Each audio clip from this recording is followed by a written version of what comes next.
Lalo pa kung meron na kayong ilang napagdaanan din sa inyong mga buhay-buhay. Kumbaga, pinatatag na rin kayo ng panahon.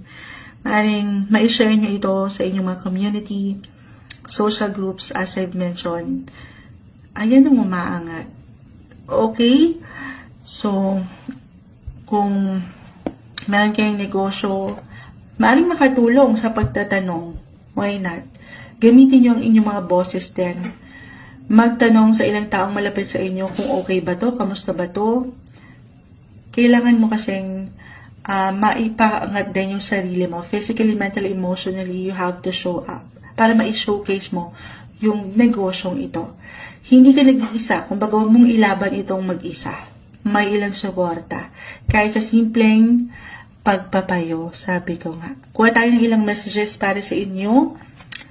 Virgo. Anong kailangan marinig ng mga Virgo? Mula dito sa ating ilang napag-usapan? Message. Guidance po para sa mga Virgo. Negosyo, luck, sa trabaho, 2025. Trabaho, career, guidance po para sa mga taong ito. Anong kailangan yung marinig, Virgo?